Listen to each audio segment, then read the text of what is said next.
Prajurit TNI dikerahkan membantu membuka akses jalan di Batu Busuak, Sumatera Barat. Wilayah ini masih terisolasi setelah 4 kali diterjang banjir bandang.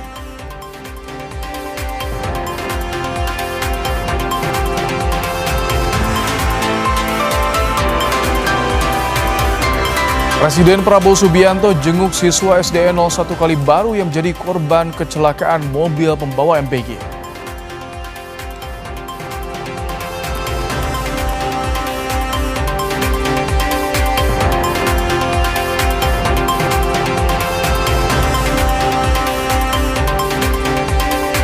Atlet Indonesia berjuang sumbangkan emas di ajang SEA Games Thailand 2025. Hingga Selasa pukul 20 waktu Indonesia Barat, Indonesia meraih 61 medali emas dan berada di peringkat kedua.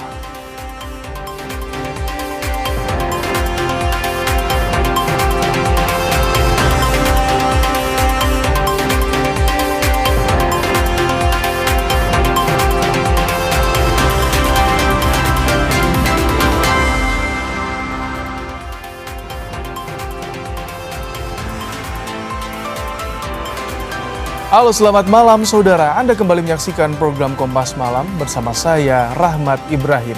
Selain 3 informasi tadi, kami juga masih memiliki informasi lainnya untuk Anda. Dan inilah Kompas Malam selengkapnya.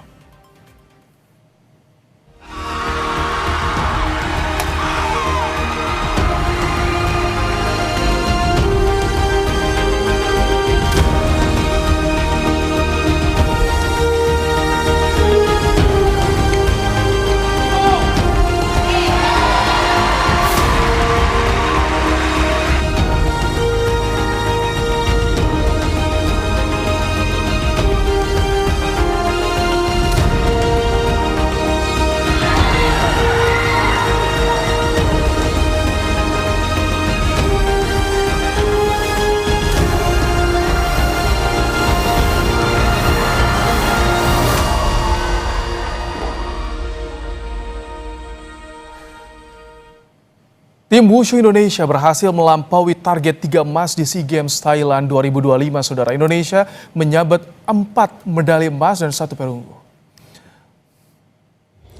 Atlet Wushu Patricia Geraldine menyabet emas di nomor gabungan Changhuan, Jianshu, dan Qiangshu. Sementara 1 emas tambahan didapat dari nomor bergu Ahmad Ghifari Faiz, Ahmad Ghazali, dan Terence Cahyadi. Dengan raihan ini, tim Wushu Indonesia mempertahankan gelar juara bertahan di SEA Games Thailand 2025.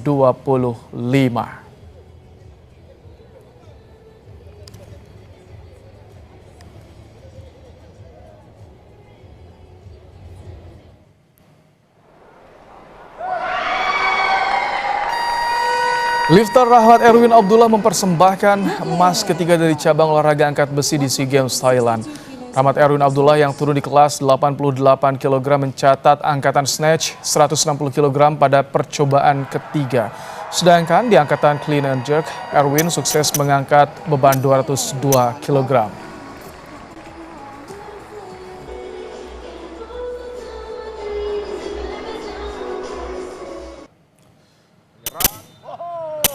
Dari cabur voli putra, Timnas Indonesia pastikan tiket semifinal usai taklukan Filipina 3 set langsung. Unggul nyaman di set pembuka, pasukan Jeff Young sempat mendapat perlawanan ketat di 2 set berikutnya. Filipina bahkan sempat berbalik unggul di set ketiga. Namun Spike Boy Arnes mengembalikan momentum tim Merah Putih. Kemenangan ini memasuki Indonesia menempati juara grup B untuk menghadapi runner-up grup A di semifinal. Bisa tampil tenang untuk menyerang. Hingga Selasa malam pukul 20 waktu Indonesia Barat, saudara, Indonesia menempati posisi kedua klasemen sementara perolehan medali SEA Games 2025 dengan 61 medali emas, 71 perak, dan 68 medali perunggu dengan total perolehan 200 medali. Posisi pertama masih diduduki tuan rumah Thailand dengan 156 emas, 97 perak, dan 65 perunggu dengan total perolehan medali 318. Di peringkat ketiga ada Vietnam, keempat Singapura, dan kelima Malaysia.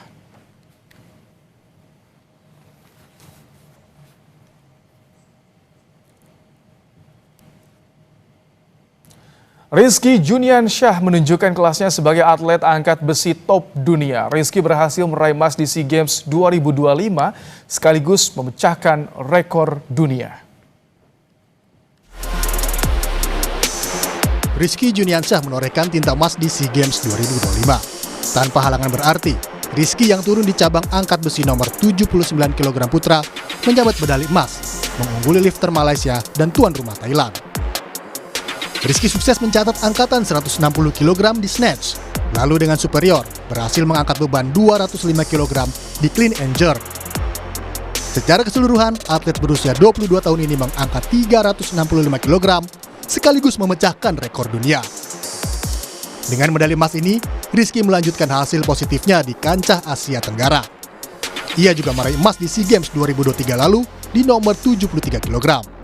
Sementara di level dunia, Rizky juga berhasil merebut medali emas pada Olimpiade 2024 di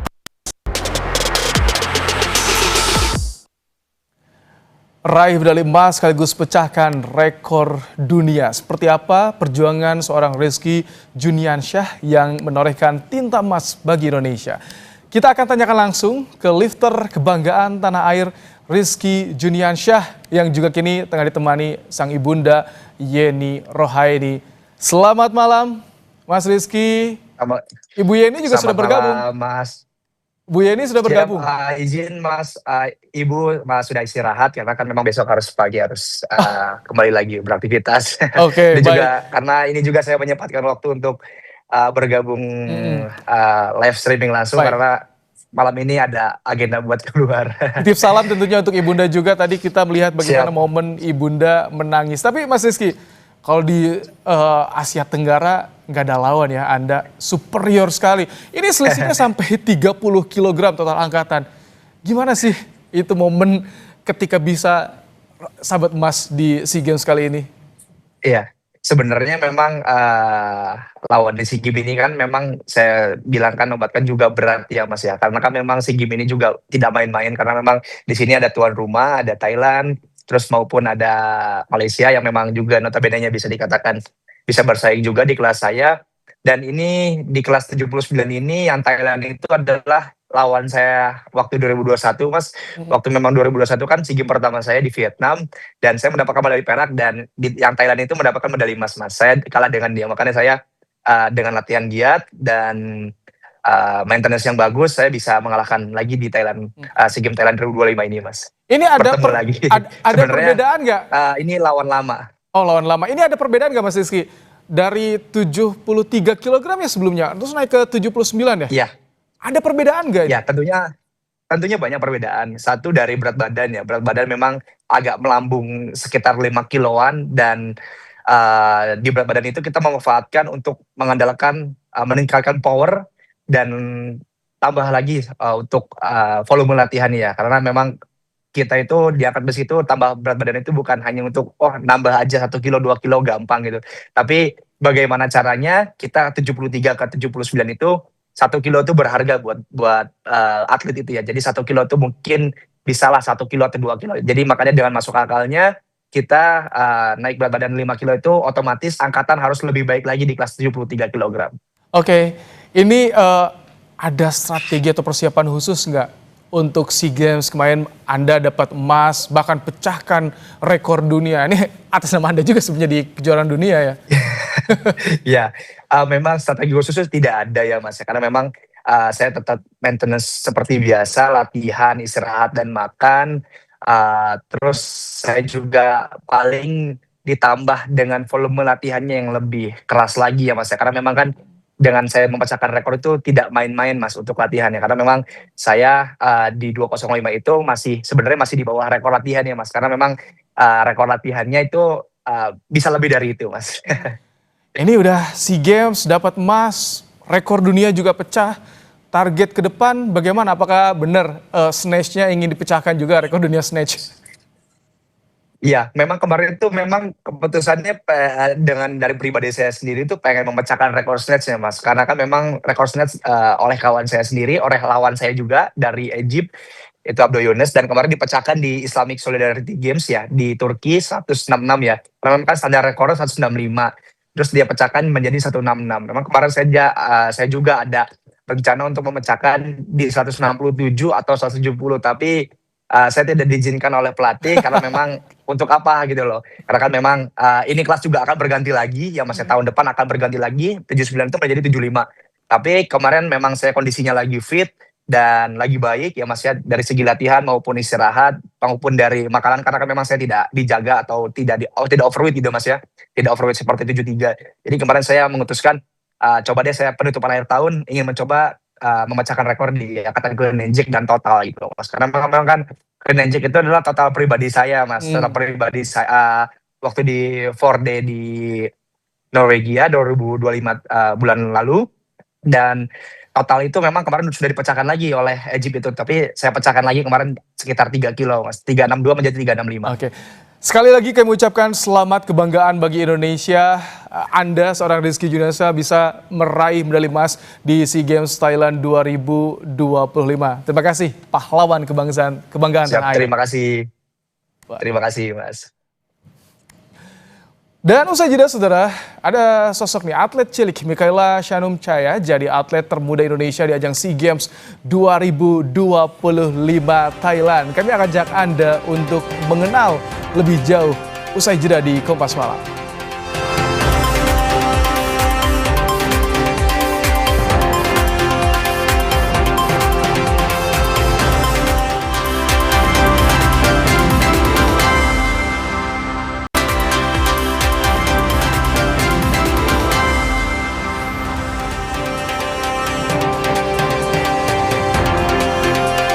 Atlet skateboard putra Indonesia Basral Graito Hutomo menyumbang 1 emas untuk Indonesia di SEA Games 2025.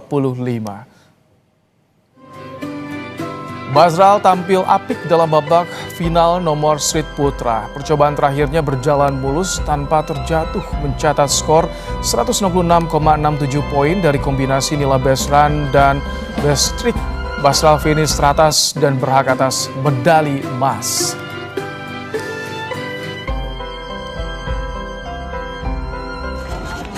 Dari cabang olahraga skateboard yang juga tak kalah membanggakan adalah debut atlet cilik Mikaela Shanumchaya. Usianya baru 11 tahun dan menjadi atlet termuda kontingen Indonesia di ajang SEA Games 2025 Thailand. Mikaela juga sempat menembus babak final nomor park putri. Keberanian dan performanya membuat Mikaela menjadi sorotan. Ya, kami akan ajak Anda berkenalan dengan atlet termuda Indonesia yang tembus final di nomor park putri SEA Games Thailand 2025. Ada Mikaela Shanumchaya yang juga sudah didampingi sang ibunda Anita Aprilia. Selamat malam Keke, Bulea. Halo, malam. Wow, apa kabar Keke? Gimana rasanya bisa debut di SEA Games kemudian bisa tembus final? Senang sih. Kaget nggak sih bisa tembus final gitu? Ini kan baru pertama kali ya di SEA Games. Lumayan kaget karena aku nggak nyangka kalau aku bisa masuk ke SEA Games, terus aku bisa di SEA Games pertama aku bisa masuk final. Wow, boleh cerita nggak Kay, gimana sih ketika proses masuk SEA Games? Itu biasanya ada kualifikasi dulu atau dites dulu atau biasanya gimana sih sampai bisa masuk kontingen Indonesia? Aku waktu itu ada pelatnas yang berjalan selama 7 bulan dan aku training di situ sampai ke SEA Games ini. Jadi udah 7 bulan latihan baru dipilih ya? Iya, ikut pelatnas 7 bulan. Itu kenapa bisa tembus pelatnas? Gimana itu? Karena prestasi. Terus kan aku dulu juga sering ikut lomba-lomba lokal. Terus beberapa lomba lokal yang aku menangin. Ikut PON juga. Wow. Saya juga lihat sih Keke di Instagramnya. Wow, triknya hebat-hebat. Prestasinya juga mentereng kayaknya Keke ini. Bulea, gimana Ya. Bulea perasaan lihat KK bisa tampil perdana di SEA Games dan akhirnya kita semua kaget bisa ke babak final, Bule ya? Ya alhamdulillah ya, saya sebagai seorang tua tuh bangga sekali ya dengan usia Keke yang masih 11 tahun, tekad dan kemauannya tuh sangat besar ya untuk tetap berprestasi. Karena saya juga lihat dari anaknya sendiri pun selama pelatihan pelatnas itu sangat semangat dan tidak pernah mengeluh gitu. Dan dia mempunyai ambisi untuk oh saya harus menang nih di SEA Games ini gitu loh, punya ambisi dan kemauan yang sangat keras seperti itu sih. Itu 11 tahun sudah ada ambisi seperti itu, Bule ya? Karena dia memang suka ya skateboard. Kebetulan kan papahnya juga mantan atlet ya. Jadinya dia juga dari kecil pun sudah main skate sejak usia sekitar 5 tahun. Tapi nggak khawatir, Bule ya? Nggak deg-degan gitu kan kalau papahnya sudah terbiasa. Nah ini ngelihat anaknya sendiri di 5 tahun main skate kan, ini olahraga cukup yang ekstrim loh, Bule ya? Iya sih, cuman karena udah tahu safety-nya ya, cara jatuhnya gimana, how to fall-nya gimana, teknik-tekniknya gimana, jadi ya udah nggak khawatir sih, karena juga memang udah tahu sih apa teknik-tekniknya juga. Kebetulan kan juga kami ada sekolah skateboard yang punya sekolah skateboard, jadi memang sudah mengajarkan anak-anak sejak usia dini itu untuk berolahraga ekstrim sport yang mungkin orang awam masih takut loh nih jatuh segala macam. Sebenarnya sangat manfaat skateboard, tidak menyeramkan seperti yang dibayangkan orang-orang ya. Mungkin di Indonesia belum terlalu famous ya, cuman kan di luar negeri tuh dari anak-anak kecil pun sudah main skateboard. Jadi saya berharap dengan adanya skateboard memenangkan SEA Games ini, masyarakat Indonesia sudah terbiasa lah dengan olahraga ini gitu. Jadi bukan olahraga yang berbahaya mengerikan. Ini tadi kita Bule ya, tadi kita tampilkan ya bagaimana trik-trik ketika Keke perform di SEA Games Thailand kemarin. Nah ini dia, wow, ini inspirasinya, role modelnya siapa sih Keke? Atau ada atlet skateboard favorit Keke siapa? Kalau saya taunya Tony Hawk. Ya, terinspirasi dari papaku sendiri, terus banyak pro-pro yang jadi favoritku kayak Kak Bunga, ada namanya dari Australia, dia namanya Arisatru. Itu semuanya yang inspirasi aku buat main skate. Oh, oke. Kalau gitu trik yang paling sulit buat Keke sejauh ini yang akhirnya bisa ditaklukkan nih sama Keke apa sih? Trik yang bagaimana? Yang muter 2 kali 360. Jadi aku muter 360 derajat. Wow, itu penasaran sih tadi, tapi kita sayang belum dapatkan videonya.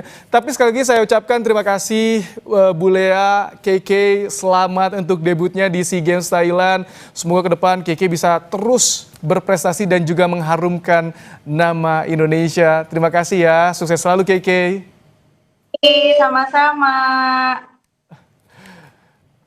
Ya, Saudara, Menpora Erick Thohir meminta atlet Indonesia tetap fokus berjuang hingga akhir gelaran SEA Games meski raihan medali emas SEA Games 2025 melampaui ekspektasi.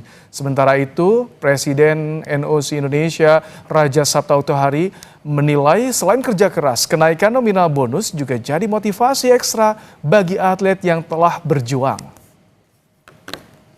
Saya berharap jangan 4 hari ke depan kita tidak fokus.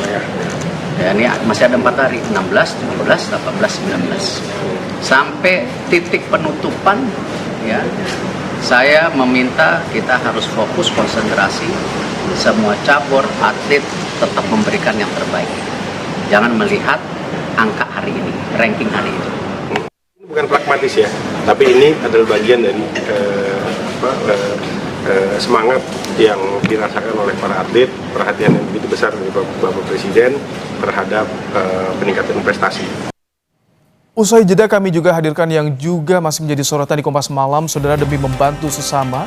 Seorang relawan menempuh 2 hari 2 malam menembus daerah terisolasi untuk memberikan bantuan ke korban bencana di Aceh.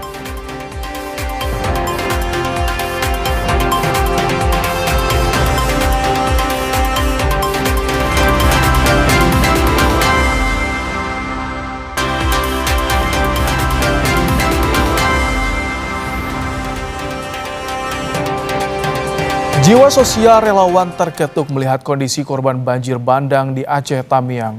Jurnalis Kompas TV Raja Umar mengikuti perjalanan relawan Rahmat Maulizar mengantarkan bantuan untuk korban banjir. Membutuhkan waktu 2 hari 2 malam dengan akses jalan yang masih tertutup lumpur tebal dan menyeberangi sungai dengan perahu kecil. Dari Medan, Sumatera Utara, Minggu pagi, 14 Desember, jurnalis Kompas TV mengikuti relawan Rahmat Maulizar mengantar bantuan logistik sumbangan warga Aceh Barat ke sejumlah desa di Kabupaten Aceh Tamiang yang masih sulit dijangkau bantuan.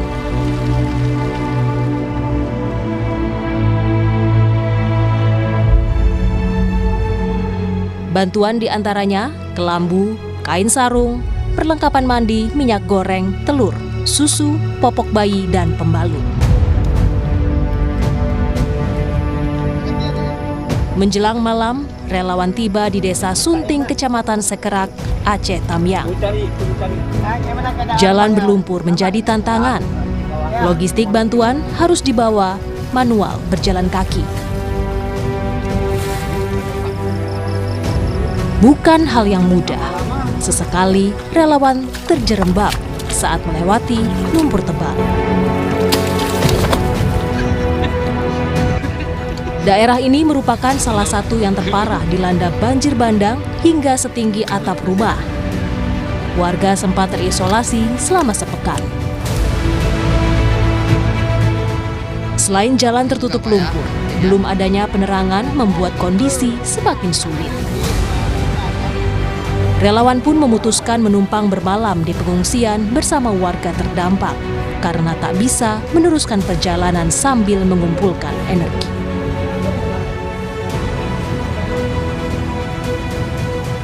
Terima kasih banyak, alhamdulillah udah saya terima kan sama Pak Rahmat ya kan. Semoga Pak Rahmat sukses terus kan gitu, bisa membagi bantuan kemari lagi kan gitu. Sama Pak Raja pun gitu juga, terima kasih banyak ya kan. Pak, gimana tadi pas melihat ada Pak Rahmat kemarin? Oh, cukup senang saya ya kan. Dari jauh kemari, ada bapak tuh, saya kejar terus kan itu. Oh, karena udah dia pun menolong Randy kan, ya saya udah kayak keluarga sama dia. Di hari selanjutnya, perjalanan dilanjutkan. Kali ini, bantuan dari warga Melaboh untuk korban banjir bandang dan longsor. Pengantaran bantuan hanya bisa dengan menumpangi perahu kecil, menantang derasnya arus sungai selama 1 jam. Raja Umar, Kompas TV, Aceh Tamiang, Aceh.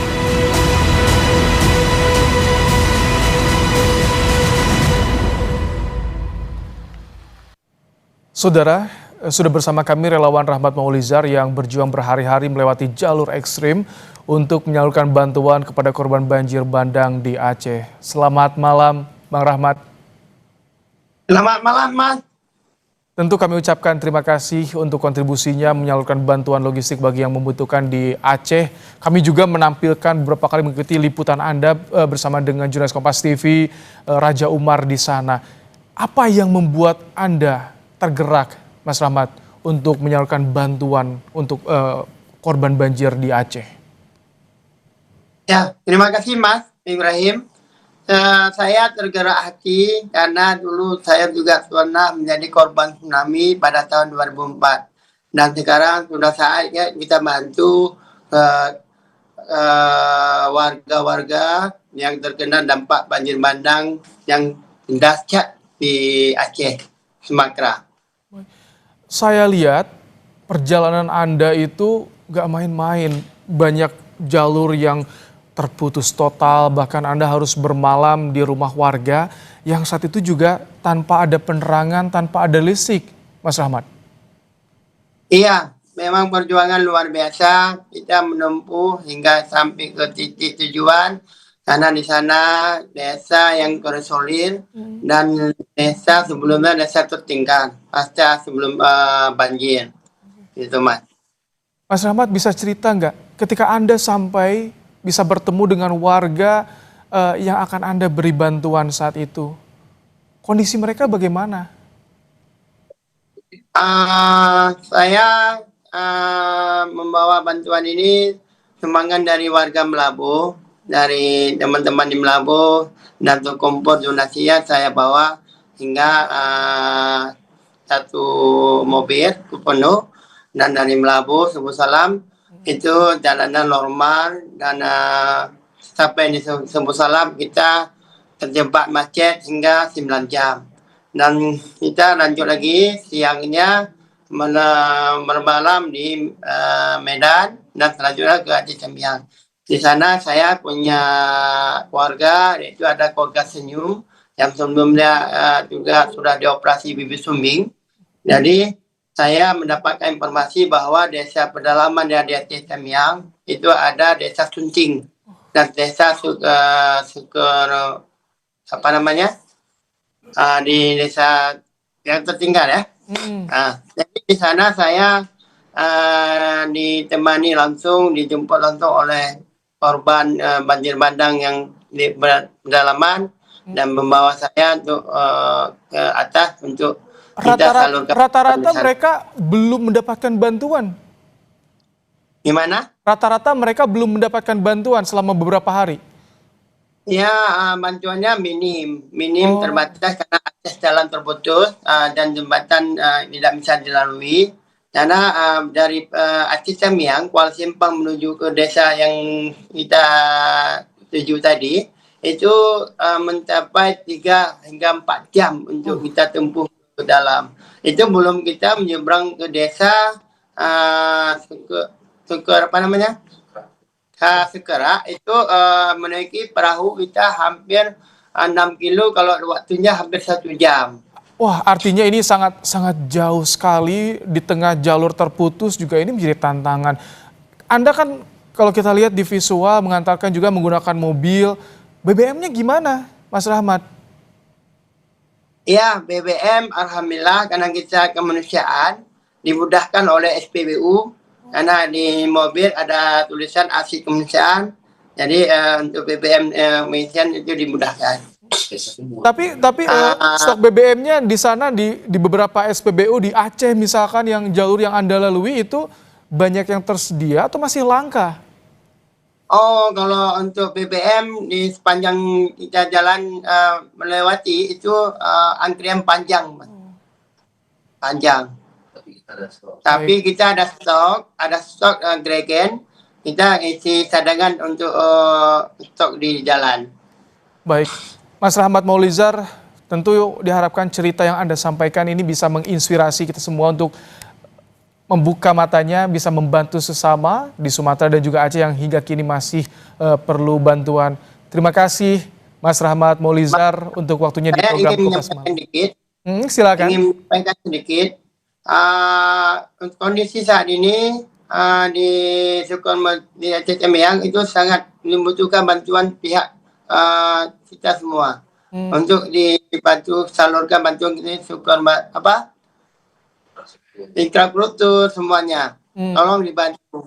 Dan kita berharap kepada Bapak Presiden yang sudah datang ke Aceh Sembiang dan sudah beberapa kali ke lokasi bencana agar segera menetapkan status bencana ini bencana nasional. Karena kalau tanpa bantuan pemerintah pusat, mungkin 3, 4 tahun, 5 tahun ke depan tidak akan ada pembangunan. Kita jangan berharap pemerintah membangun jalan sementara. Baik, kami tangkap. Tapi permanen. Baik. Karena apapun ini rakyat. Rakyat maunya ekonominya pulih. Oke, ini semoga didengar ya Mas Rahmat. Baik, semoga Ya. didengar. Tentu Presiden juga sudah kunjungan. Suara Anda mewakili apa yang terjadi di sana. Terima kasih, Ya. Mas Rahmat Maulizar untuk Terus waktunya para di menteri, Kompas terus Malam. para menteri juga. Oke, kami Para tangkap. menteri, Ini mohon maaf juga ya, karena durasi kita terbatas, tapi kami mencatat juga apa yang menjadi harapan Anda yang mengetahui bagaimana kondisi di lapangan. Terima kasih, Mas Rahmat Maulizar terima untuk kasih, waktunya Mas. di Kompas Malam. Baik. Usai jeda, saudara, prajurit TNI dikerahkan membantu membuka akses jalan di Batu Busuak, Sumatera Barat. Wilayah ini masih terisolasi setelah 4 kali diterjang banjir bandang.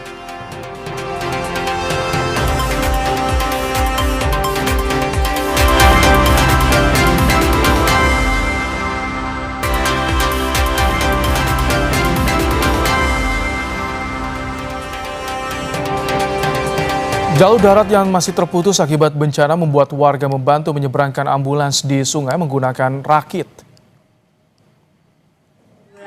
Dalam rekaman amatir di media sosial, ambulans dinaikkan ke atas rakit. Warga kemudian beramai-ramai mendorong rakit dan menggunakan bantuan tali menyeberangkan ambulans di tengah arus sungai cukup deras. Kondisi darurat ini terpaksa dilakukan karena jembatan satu-satunya di kawasan yang masuk Kabupaten Galues putus diterjang banjir.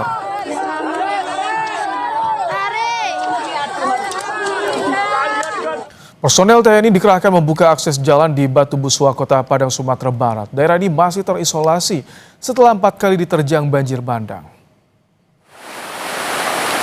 Puluhan personel TNI dari Yonif 133 bergotong royong membuka akses jalan. Mereka menyusun batu-batu di sungai untuk menjadi pijakan warga.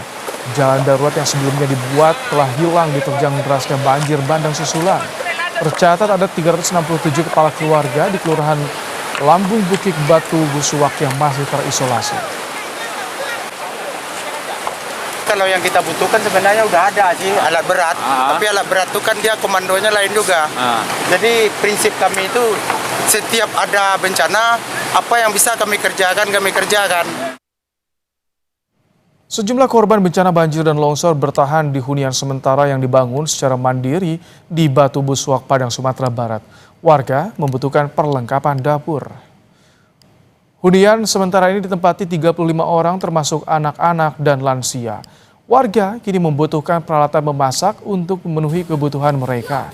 Warga mengaku bantuan yang paling banyak diterima adalah mie instan. Mereka berharap ada bantuan yang bisa dikonsumsi anak-anak. Batu Busuak 4 kali diterjang banjir bandang sejak 25 November lalu. Apalagi yang abang butuhkan? Oh, sekarang ini saya butuhkan itu perlengkapan alat masak, Bang. Itu logistik kayak cabai, bahan makan yang lain kayak beras, terus minyak goreng. Terus kalau mie instan udah banyak, Bang, jadi takut anak-anak kan nggak bisa makan itu kan, kesehatannya terganggu juga nanti. Ibas kegagalan Timnas di SEA Games 2025, Sumarji mundur sebagai manajer Timnas Indonesia.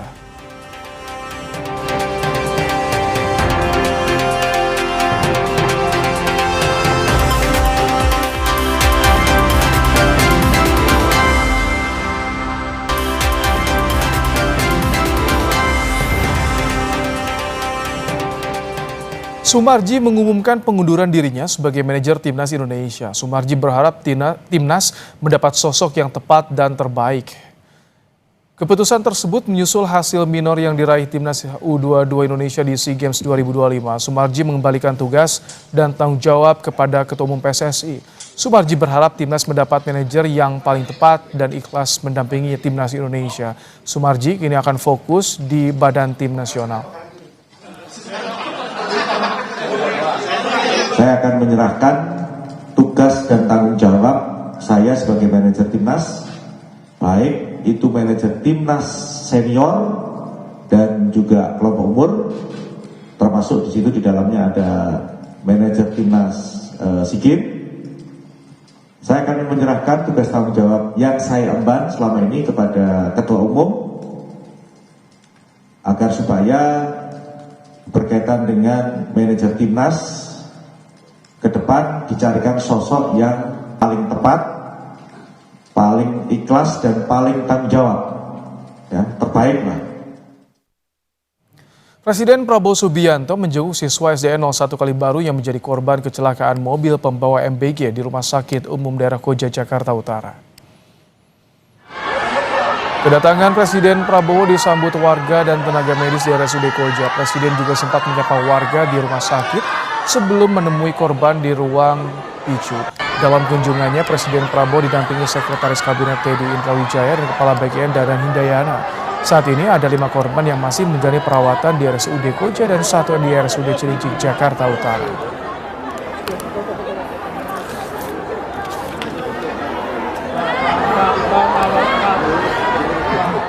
Kami ingatkan untuk selalu penuhi kebutuhan hidrasi Anda sepanjang hari dengan air mineral yang pasti sejuknya. Saya Rahmat Ibrahim. Terima kasih. Sampai jumpa.